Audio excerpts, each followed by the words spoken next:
Hello, this is Steve coming to you from Tower Genius, and today I want to do a video about the top 3 cell tower deal killers and what you need to watch out for if you're a cell site landlord or if you want to be a cell tower landlord at some point.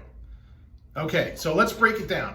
What are the top 3 things that we see that kill cell tower lease offers for property owners and cell site landlords all across the fruited plains? Okay, so at the top of the list, number 3 are fake offers, okay? And what do I mean by fake offer? Well, a fake offer can come in many different forms, but here are the top 2 that we see. So if you're an existing cell site landlord, let's say you're in the Bronx or in Brooklyn or somewhere, you're in a city and you have a cell site on your roof, AT&T, T-Mobile, Verizon, whoever, maybe it was Sprint at some point. And you get a phone call or a letter one day from your friendly cell tower consultant from, let's just say, Southern California, okay? I don't want to name any names, but they approach you to reduce your rent by 30%, or, they're going to relocate the site. And you're like, oh, you're full of baloney, come on, just cut it out, go away, stop bothering me, stop calling me. So one of the tactics that we've actually seen is these guys and gals will break out a redacted option agreement that they've gotten signed. And it's a great example that we had a couple of years ago in New York City. We had a client that we were working with who hired us for assistance, and we said, look, don't reduce your rent. Don't give them a rent reduction. And the consultant came back to the property owner with a redacted option agreement for a rooftop cell site lease, and it was signed, and we saw the date on it. We saw it was a redacted signature. It was signed, and we did actually determine what the address was, and they had forgotten to redact something in the agreement. So we pulled up this site on the New York City Oasis database, and this was literally a crack-infested rat hole with about a dozen violations, all kinds of liens against it. I mean, there's no way on God's green earth that a cell site ever would have been approved on this property. Yet the consultants from Southern California were using this as leverage against the existing cell site landlord to get a rent reduction. So, don't put anything past these folks. The other type of fake offers that we see, and these are really hard to filter out, and we have seen a couple of them over the past few years, where a property owner will be approached that is adjacent to or very close to an existing cell tower, and usually it's the cell tower company or one of their agents will approach them to sign an option agreement. And sometimes you'd see companies like Tillman Infrastructure trying to lock up a property near an existing, AT&T site.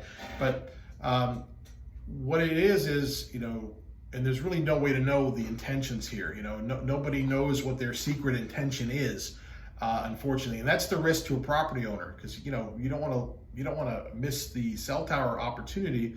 But if their intention is really their intention is never to move that tower, if their intention is just to lock up an option agreement for $500 to take back to a cell tower landlord that's getting $3,000 a month, to say, look, I have a deal signed across the street with one of your neighbors for $500, give me a $1,000 rent reduction, for example.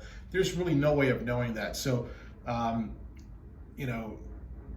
how would I protect against that? I really don't have an answer for you. Talk to your neighbors, but loose lips sink ships. So there's risk involved if you're approached for a cell tower lease proposal. If there is an existing tower, let's say within 100, 200 yards of where your property is, there's a significant amount of risk there, and that's something to be aware of.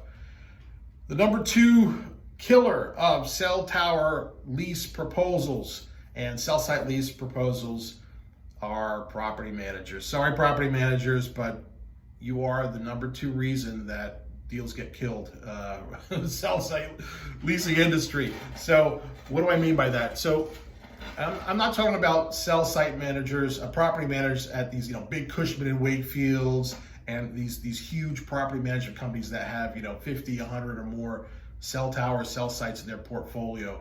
We're talking about the smaller property management firms and property managers that maybe have 0 or 1, or they've seen 3 or 4 over their careers, or they know somebody that's got a couple of them and they talk to them. At the end of the day, this is not in your wheelhouse, if not in their wheelhouse. And we've seen many deals where property managers just don't know, and maybe they're too embarrassed to ask the right questions, and they end up killing deals for the property owners. And we had a recent example where a property manager was ready to sign a deal for $500 on a site that was worth considerably more with a major carrier. And just, you can't fix stupid sometimes. What can I say? The number 1 killer of cell tower lease proposals and deals. Drum roll. Attorneys, lawyers. I'm sorry. Attorneys are the number 1 deal killers of cell site proposals that we have seen, for the past, 15 years or so, and doing this business. And what do I mean by that? Well, just some of the like well-intentioned people making all kinds of changes. It's minutia. It's just silly stuff that has no added value, but they feel like they got to put their 2 cents in, and they got to bill something. They got to bring some value to the property owner.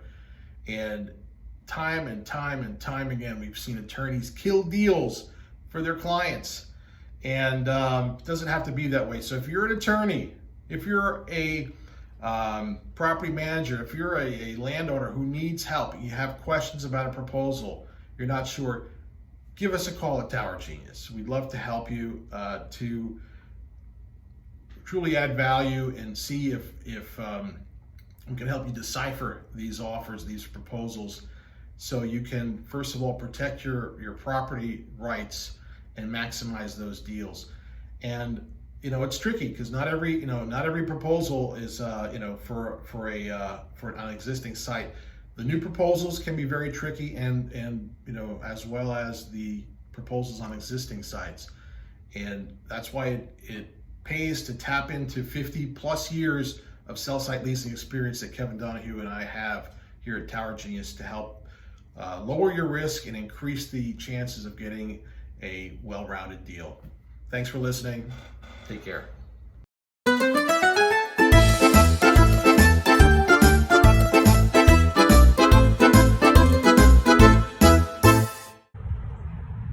Don't forget it.